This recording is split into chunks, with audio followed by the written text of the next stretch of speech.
तो आज की इस वीडियो में हम पढ़ने वाले हैं नरेशन के बारे में, जिसे हम डायरेक्ट इनडायरेक्ट स्पीच के नाम से भी जानते हैं। तो यहाँ पर हम नरेशन का जो कॉन्सेप्ट है ना उसको क्लियर करेंगे कि आखिर नरेशन का मतलब क्या होता है, इसको हम इंग्लिश स्पीकिंग में किस तरह से यूज करते हैं और आखिर इसको पढ़ने का क्या क्या फायदा है। तो चलिए स्टार्ट करते हैं। तो देखिए यहाँ पर हम इसके सबसे पहले कॉन्सेप्ट को क्लियर करेंगे कि आखिर नरेशन का या फिर डायरेक्ट इनडायरेक्ट का कॉन्सेप्ट है क्या, आखिर इसका मीनिंग क्या है।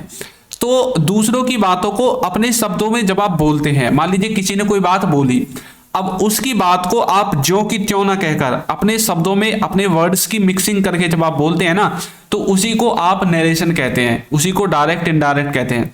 एक सबसे अच्छा एग्जांपल इसका ये रहेगा कि किसी ने आपको किसी के बारे में कुछ चुगली करके बता दिया, भाई वो ऐसा है, वो ऐसा है, वो ऐसा है, उसने बता दिया।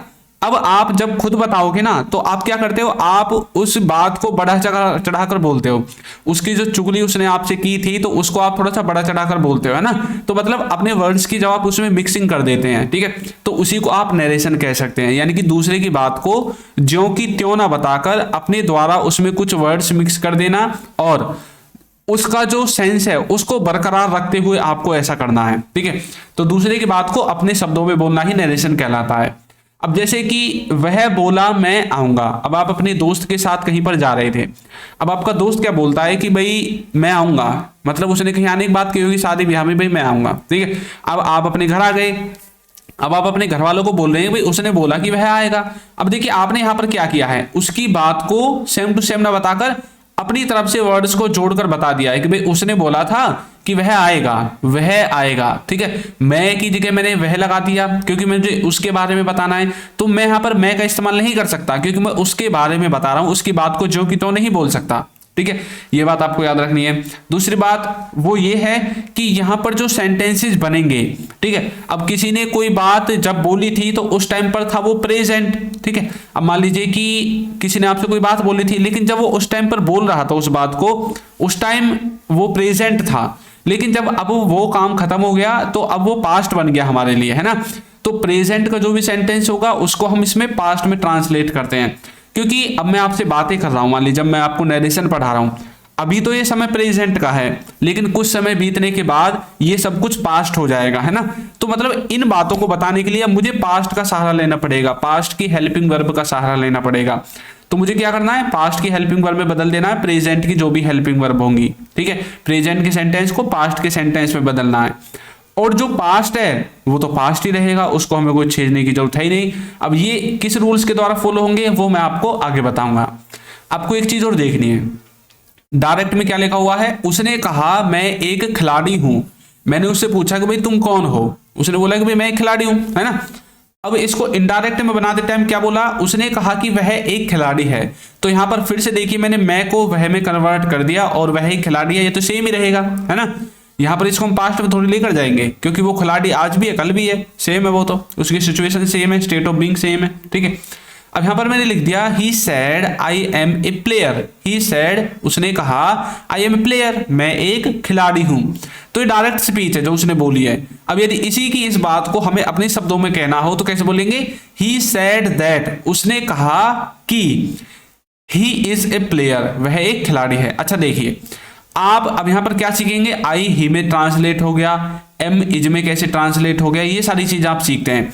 लेकिन यदि आप इस बात पर गौर दें तो आप एक चीज बताइए, उसने तो अपने लिए मैं का इस्तेमाल किया है ना, तो मैं जब उसकी बात को बताऊंगा तो मैं तो इस्तेमाल नहीं करूंगा, मैं तो वह इस्तेमाल करूंगा या फिर उसका नाम इस्तेमाल करूंगा जिसने भी ये बोला है कि मैं एक खिलाड़ी हूं।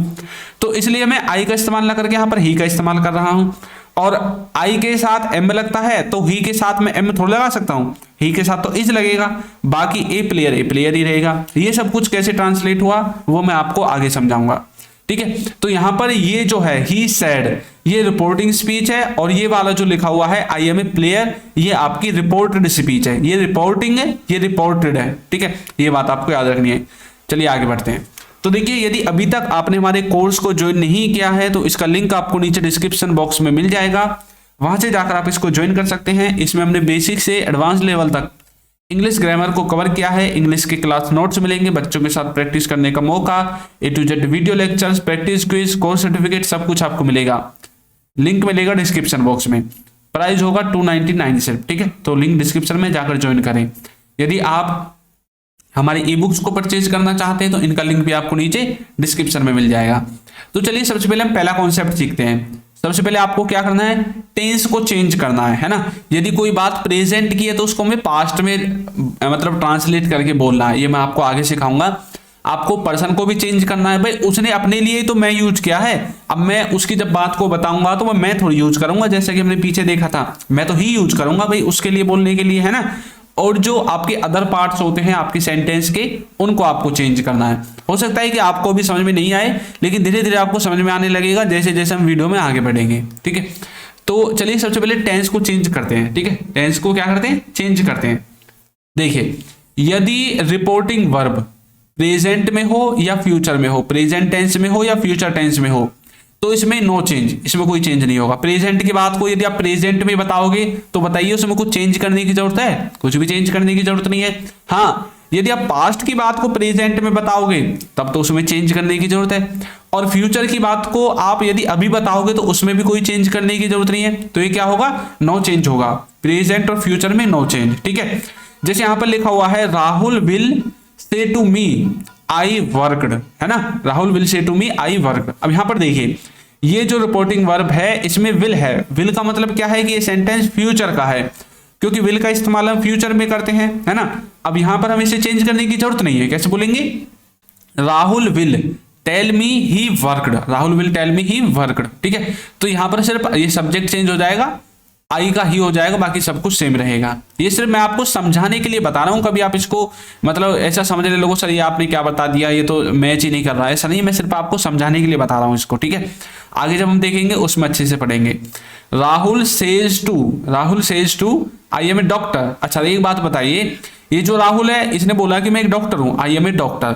ये आज भी डॉक्टर है, कल भी डॉक्टर था, आने वाले समय भी डॉक्टर रहेगा, तो इसमें तो हमें कुछ चेंज करने की जरूरत नहीं है। तो ये प्रेजेंट का है ना।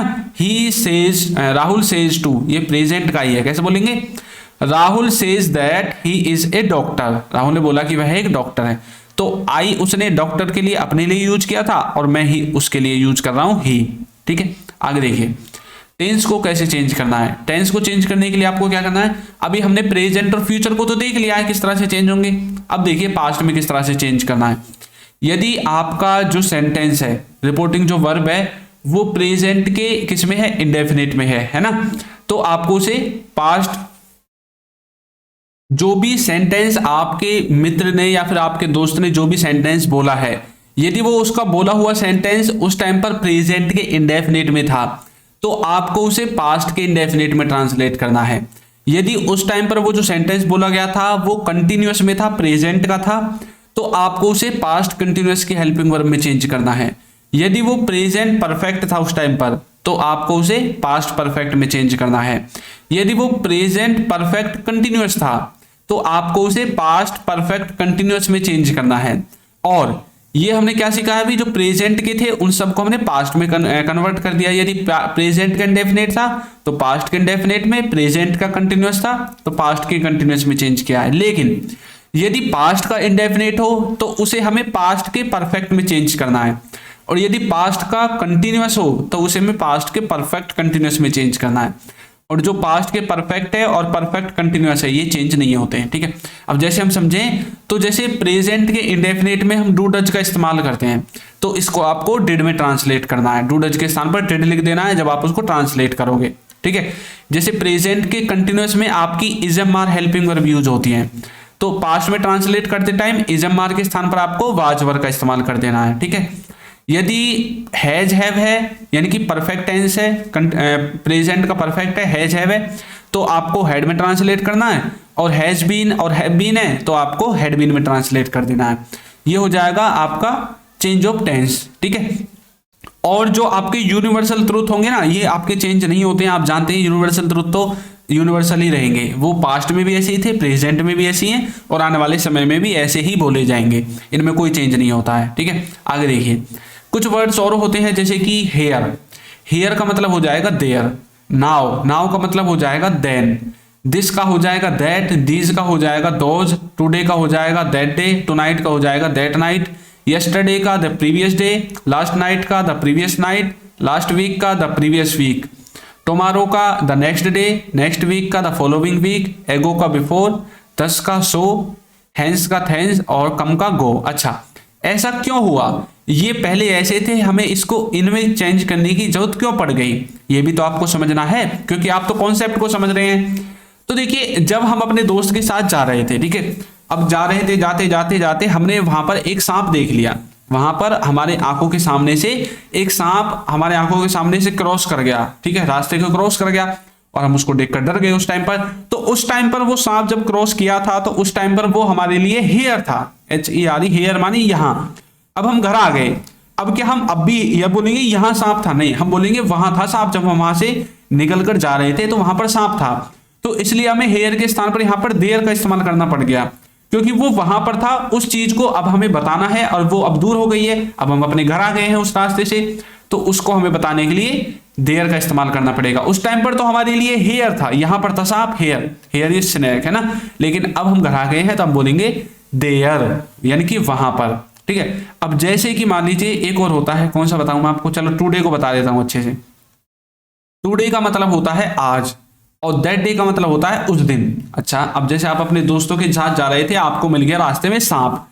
अब यदि आप उसी बात को आज बताएंगे, आज के आज ही टुडे ही बताएंगे, तो आपको टुडे का इस्तेमाल करना है। लेकिन यदि आप इस बात को एक दिन रुककर, 2 दिन रुककर, 3 दिन रुककर या फिर कुछ समय बाद बताएंगे, तो तब भी आप टुडे का इस्तेमाल करेंगे क्या? नहीं, आप टुडे का इस्तेमाल नहीं कर सकते।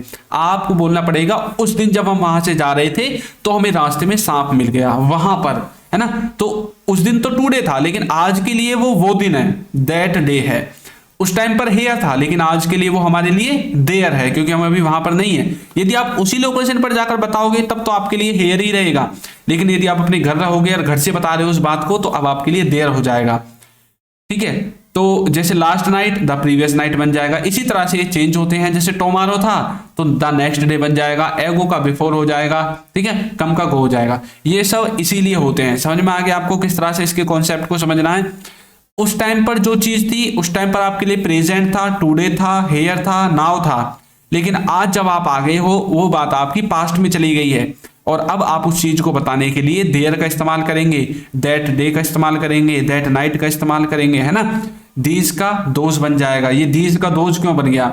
आपके सामने बहुत सारी किताबें रखी हुई थी जब आप बुक सेलर के पास गए थे, ठीक है, और आपको जब वो बहुत सारी चीजें होती हैं और आपके पास होती हैं, नजदीक होती हैं, तो तब आपको दीज का इस्तेमाल करना पड़ता है। दीज बुक्स, दीज पेन्स, ये सभी किताबें, ये सभी पेन। लेकिन जब आप अपने घर आ जाओगे, अब आप क्या बोलोगे कि दोज बुक्स, वो वाली जो बुक्स थी ना जो बुक सेलर की साइड में रखी हुई थी, दोज बुक्स, है ना, तो तब आपको दोज का इस्तेमाल करना है। इस तरह से आप इसके कॉन्सेप्ट को समझेंगे, ठीक है। और रही बात ये जो सेज टू आता है, सेट टू आता है, इनको कैसे चेंज करते हैं, तो चलिए इनको भी देख लेते हैं। जैसे सेज टू होता है, सेज टू का बनेगा टेल्स। ये टेल्स क्यों बना? अच्छा, इसमें SEIES लगा हुआ है, इसलिए टेल में भी SEIS लग गया। सेट टू का बन जाएगा टोल्ड, यदि कोई चीज बताई जाएगी, आस्क्ड, यदि कोई चीज पूछी जाएगी या मांगी जाएगी, ठीक है। सैड का रहेगा सैड, सैड में कोई चेंज नहीं होगा, जिस भी आपकी वर्ब में टू लग कर आएगा उसमें चेंज होगा, ये बात आपको याद रखनी है। सेज ये प्रेजेंट का है तो टेल्स बन जाएगा, सेड टू पास्ट का है तो टोल्ड बन जाएगा या आस्क्ड बन जाएगा। प्रेजेंट का प्रेजेंट में रहेगा, पास्ट का पास्ट में रहेगा, ये बात आपको याद रखनी है। अब मॉडल्स में क्या रूल होते हैं फॉलो इसमें, जैसे विल है तो विल का बन जाएगा वुड, क्योंकि विल की पास्ट फॉर्म वुड होती है, शैल की पास्ट फॉर्म शुड होती है, कैन की पास्ट फॉर्म कुड होती है, मे की माइट होती है, और हैज हैव की हैड होती है, या फिर हैज हैव टू की हैड टू होती है, ठीक है। तो इस तरह से आपको इसकी जो फॉर्म्स हैं, मॉडल्स की जो रूल्स हैं, उनको भी याद करना है। चलिए आगे देखते हैं। अब ये चीजें हमें याद करने की जरूरत क्यों पड़ती है? ये जो I, we, you, he, she, it क्या है? ये सब्जेक्ट प्रोनाउन है, ये ऑब्जेक्ट प्रोनाउन है। इनका मतलब क्या हुआ? प्रोनाउन क्या होते हैं? प्रोनाउन वो होते हैं जो सब्जेक्ट के, जो मतलब नाउन के स्थान पर प्रयोग होते हैं, उनको प्रोनाउन कहते हैं। अब जैसे किसी व्यक्ति का नाम राम है, तो हम यदि ये ना बोले कि राम आ रहा है, तो हम क्या बोलेंगे? वो आ रहा है, वह आ रहा है, तो हम ही का इस्तेमाल कर देते हैं, ही इज कमिंग, है ना। तो मतलब ये सब्जेक्ट के स्थान पर प्रयोग होते हैं, इनको सब्जेक्ट के स्थान पर ही प्रयोग करना है, इनको ऑब्जेक्ट के स्थान पर ही प्रयोग करना है। ये कभी भी सब्जेक्ट की जगह नहीं ले सकते और ये कभी भी ऑब्जेक्ट की जगह नहीं ले सकते। हाँ, इन दोनों का जो सेंस होगा वो सेम रहेगा। और इसी तरह से पजेशन को दिखाने के लिए हमें पजेसिव एडजेक्टिव और पजेसिव प्रोनाउन का यूज करना पड़ता है, ठीक है। माई का मतलब भी होता है मेरा, और माइन का मतलब भी मेरा होता है। यहाँ पर आई का मतलब भी मैं होता है और मी का मतलब भी मैं होता है। यदि आपको इस चार्ट को अच्छे से समझना है तो आपको यूट्यूब पर सर्च करना है प्रोनाउन चार्ट, ये लिखना आपको पहले प्रोनाउन, फिर लिखना है चार्ट बाय चिंटू सर या फिर बाय इंग्लिश विद चिंटू। मैंने अच्छे से समझाया हुआ है, वहां से जाकर आप इसको अच्छे से समझ सकते हैं। तो फर्स्ट पर्सन सिंगुलर के अंदर आते हैं आई, ठीक है, सेकंड पर्सन सिंगुलर के अंदर आता है यू, थर्ड पर्सन सिंगुलर के अंदर आता है ही, और थर्ड पर्सन सिंगुलर के अंदर फीमेल में आता है सी, मेल में ही फीमेल में सी, ठीक है। थर्ड पर्सन के अंदर इट का तो इट ही रहेगा, ठीक है, और प्लूरल में वी यू दे, इस तरह से चलते हैं। तो आपको इस चार्ट को समझने की ज्यादा जरूरत तो है नहीं, यदि आप समझना चाहते हैं तो आप वहां से जाकर समझ सकते हैं, ठीक है। अब देखिए हम पर्सन को कैसे चेंज करते हैं, ये वाले जो पर्सन होते हैं इनको कैसे चेंज करते हैं। Reported speech, first person I we, second person you, third person he she it. ये तो आप जानते होंगे ना फर्स्ट पर्सन के अंदर कौन कौन से वर्ड आते हैं। फर्स्ट पर्सन का मतलब होता है जो पहला व्यक्ति होता है, यानी कि अब जैसे मैं बोल रहा हूं तो मैं फर्स्ट पर्सन हूं, तो मैं अपने लिए आई का इस्तेमाल करूंगा, आई एम टीचिंग यू, मैं तुम्हें पढ़ा रहा हूं, है ना। और आई मतलब फर्स्ट पर्सन, और वी हम किसके लिए यूज करेंगे, जब हम प्लूरल में होंगे। आई का यूज करेंगे जब हम सिंगुलर में होंगे। सेकंड पर्सन में यू का इस्तेमाल होता है, थर्ड पर्सन में ही सी इट का इस्तेमाल होता है। तो रिपोर्टिंग वर्ब में किस तरह से आपको चेंज करना है ये देख लीजिए। जो फर्स्ट पर्सन है वो सब्जेक्ट के अनुसार होगा, सेकंड पर्सन ऑब्जेक्ट के अनुसार होगा, थर्ड पर्सन में नो चेंज। अच्छा, आपने यूट्यूब पर यदि और वीडियोस देखी होंगी तो उनमें आपको एक फॉर्मूला बताते हैं, वो क्या होता है, SON सन। इन सब के फर्स्ट पार्ट को ले लेते हैं, फर्स्ट वर्ड को SON सन। एस मतलब सब्जेक्ट, ओ मतलब ऑब्जेक्ट, एन मतलब नो चेंज। थर्ड पर्सन में कोई चेंज नहीं होगा, सेकंड पर्सन में यू बन जाएगा, फर्स्ट पर्सन में आई और वी सब्जेक्ट के अकॉर्डिंग चेंज हो जाएंगे, ठीक है। ये बात आपको याद रखनी है। अब जैसे यहाँ पर मैंने लिखा हुआ है ही सेड टू मी, अच्छा यहाँ पर सेड टू आ गया तो ये चेंज होगा, है ना। यदि अकेला सेड आता तो चेंज नहीं होता। ही सेड टू मी, उसने मुझसे कहा you are my best friend, तुम मेरे अच्छे मित्र हो। तो यहाँ पर क्या है, यू है ना, यू आया ना ये। अब देखिए किस तरह चेंज होगा। ही क्या है, आपका सब्जेक्ट है, सेड टू आपका एक तरह से ये क्या बन गया बताइए, ही सेड टू मी, ये आपकी वर्ब है, ठीक है। और ये कहां पर यूज हुई है, वैसे तो ये सेंटेंस पास्ट इंडेफिनिट का है आगे वाला, ही सेड टू मी। यहां पर मी आपका ऑब्जेक्ट है। अब यहां पर जो ये यू है फर्स्ट पर्सन में क्या, फर्स्ट सेकंड और थर्ड पर्सन कॉन्सेप्ट में फर्स्ट पर्सन सेकंड पर्सन और थर्ड पर्सन, है ना। ये यू किसके अंदर आता है, सेकंड पर्सन के अंदर आता है, ठीक है। तो हम कैसे बोलेंगे, he told me, said to का बन गया टोल्ड, ही का ही रहेगा, दैट इन्वर्टेड कॉमास के स्थान पर दैट लगता है। अब ये जो यू है, यू क्या है, यू है आपका सेकंड पर्सन। सेकंड पर्सन किसके हिसाब से चेंज होता है, ऑब्जेक्ट के हिसाब से। तो यहां पर इस वाली लाइन में ऑब्जेक्ट क्या था, मी। अब मी को हम यहाँ मी नहीं लिख सकते, मी को लिखने के लिए हमें इसका सब्जेक्ट लिखना पड़ेगा, क्योंकि यहां पर हम सब्जेक्ट की बात करेंगे। तो ये जो ऑब्जेक्ट है यहाँ पर आई बन जाएगा सब्जेक्ट के रूप में। अच्छा देखिए यहाँ पर मैंने बताया था मी को हम ऑब्जेक्ट में यूज करते हैं, सब्जेक्ट के स्थान पर हम आई ही लगाएंगे, मी के स्थान पर आई लगा देंगे, ठीक है। तो यहाँ पर हमें क्या लगाना पड़ गया, आई लगानी पड़ गई। अब आई के साथ हम आर नहीं लगा सकते, क्योंकि यू के साथ तो आर लग सकता है, इजमार का यूज तो आपका आता होगा। तो आई के साथ आर नहीं लगा सकते, तो आई के साथ हम एम लगाते हैं, तो एम लगा दिया। माई का बन गया हिज, और बेस्ट फ्रेंड का बन गया बेस्ट फ्रेंड ही रहेगा। तो ही टोल्ड मी दैट, उसने मुझे बताया कि I am his best friend, मैं उसका अच्छा दोस्त हूं, मैं उसका बेस्ट फ्रेंड हूं, ठीक है। इस तरह से आप इसको चेंज करेंगे, समझ में आ गया। इसको जो ये वाला होता है ना इन्वर्टेड कॉमास के अंदर, इसमें जो आपका ये सब्जेक्ट होता है, इसको आपको देखना है कि ये किसके अकॉर्डिंग चेंज होगा। यदि यहाँ पर सेकंड पर्सन है तो ऑब्जेक्ट के अकॉर्डिंग, फर्स्ट पर्सन है तो इस सब्जेक्ट के अकॉर्डिंग चेंज होगा, थर्ड पर्सन है तो कोई चेंज नहीं होगा। आगे देखिए example, he said I am coming, उसने कहा कि मैं आ रहा हूं, आई एम कमिंग। अच्छा सेड है, इसके बाद टू नहीं है तो कुछ भी चेंज नहीं होगा, सेड का सेड ही हो जाएगा। अब यहाँ पर आगे तो आपका ही है, ही क्या है आपका यहाँ पर, ही आपका यहाँ पर सब्जेक्ट है आगे, और इस वाली लाइन में आई आपका सब्जेक्ट है। तो आई को हम किसके हिसाब से चेंज करते हैं, अभी हमने सीखा था आई और वी को हम सब्जेक्ट के अनुसार चेंज करेंगे। तो आई को हम सब्जेक्ट के अनुसार चेंज करेंगे, सब्जेक्ट क्या है ही, तो आई के स्थान पर हम क्या रख देंगे, ही, ठीक है। और हमने एक चीज और सीखी थी कि यदि ये वाला जो रिपोर्टेड ये जो वर्ब है, स्पीच है जो ये वाली आपकी, ये यदि आपकी किस में है, प्रेजेंट के कंटिन्यूअस में है, तो इसको हमें पास्ट के कंटिन्यूअस में लेकर जाना है। इजम मार्क को किस में चेंज करना है, वाज वर्ब में। ऐसा क्यों हुआ, मैंने आपको पहले बता दिया था, एक बार फिर से बता देता हूं। ही सेड, उसने कहा आई एम कमिंग, मैं क्या कर रहा हूं, आ रहा हूं। ये बात उसने उस टाइम पर बोली थी, और उस टाइम पर वो बात हमारे लिए प्रेजेंट थी। लेकिन जब उसी बात को अब हम बताएंगे तो वो बात हमारे लिए पास्ट में पहुंच चुकी है, तो अब उसमें हम पास्ट की हेल्पिंग वर्ब लगाकर बोलते हैं, इसलिए ऐसा हुआ। He said that he was coming, उसने कहा कि वह आ रहा था, ठीक है। Ram said to me. अच्छा, जब भी इसके बाद वर्ब के बाद टू आएगा तो आपको पता है चेंज होगा। यहाँ पर टू नहीं था इसलिए सेड आ गया, यहाँ पर सेड टू है तो चेंज होगा। He said to me I don't know acting, मैं एक्टिंग नहीं जानता हूँ, है ना। He said to me I don't know acting, मैं एक्टिंग नहीं जानता हूँ। तो मैं कैसे बोलूंगा, राम टोल्ड मी, राम मुझसे क्या बोला। अब इन्वर्टेड कॉमास के स्थान पर दैट आ जाएगा। अब आई है, आई सब्जेक्ट के अकॉर्डिंग चेंज होगा। सब्जेक्ट क्या है, राम, और राम क्या है, किसी व्यक्ति का नाम है। राम भी हम लिख सकते हैं यहाँ पर, लेकिन हम राम के स्थान पर क्या लिखेंगे, ही, क्योंकि राम एक लड़का है तो इसके स्थान पर हम प्रोनाउन का यूज करेंगे ही। तो Ram told me that he don't का बन जाएगा डिडंट। क्यों, अभी हमने पीछे सीखा था डू डज का इस्तेमाल जब हम करेंगे इसमें तो हम इसको पास्ट में ट्रांसलेट कर देंगे, किसमें, डिड में। डू डज का डिड में ट्रांसलेट हो जाएगा, है ना। जो प्रेजेंट इंडेफिनिट था वो पास्ट इंडेफिनिट में चेंज हो रहा था ना, तो इस तरह से डिड आ जाएगा। आई डिडंट नो एक्टिंग, उस राम ने मुझे बताया कि वह एक्टिंग नहीं जानता। ठीक है, इसका ये वाला सेंस होगा। चिंटू सेड, चिंटू बोला आई विल हेल्प यू, मैं तुम्हारी मदद करूंगा। चिंटू ने बोला कि मैं तुम्हारी मदद करूंगा। तो यहां पर हमने क्या बोल दिया, चिंटू सेड, सेड का सेड ही रहेगा क्योंकि इसके बाद टू नहीं है, टू होता तो चेंज हो जाता। ठीक है, इन्वर्टेड कॉमास के स्थान पर दैट आ जाएगा। आई आपका सब्जेक्ट अकॉर्डिंग चेंज होगा। सब्जेक्ट है चिंटू, चिंटू किसी लड़के का नाम है तो लड़के के लिए हम ही का इस्तेमाल करते हैं। Chintu said that he, will का क्या बन जाएगा, वुड, आपको बताया था मैंने, विल वुड में चेंज होगा, शैल शुड में चेंज होगा, कैन कुड में चेंज होगा, है ना। तो ही वुड हेल्प, अब यू है जो है आपका, हेल्प मी, वह हमारी मदद करेगा। ठीक है, तो इस तरह से आपको इनके एग्जाम्पल्स को समझना है। तो मुझे आशा है कि आपको थोड़ा सा समझ में आ गया है। तो इसका जो नेक्स्ट पार्ट होगा वो बहुत जल्दी आएगा, उसमें हम सिर्फ इसकी प्रैक्टिस करेंगे कि किस तरह से हम इनको आगे बना सकते हैं। ये वीडियो ज़्यादा लंबी हो जाती है इसलिए मैंने इसको ज़्यादा लंबा किया नहीं है।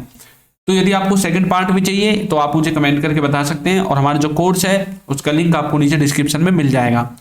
तो आपको ये वीडियो कैसी लगी है जरूर बताइएगा, और यदि अभी तक आपने हमारे चैनल को सब्सक्राइब नहीं किया है तो चैनल को सब्सक्राइब कर दीजिए, वीडियो को लाइक कर दीजिए और एक अच्छा सा कमेंट करना बिल्कुल ना भूलें। Thank you.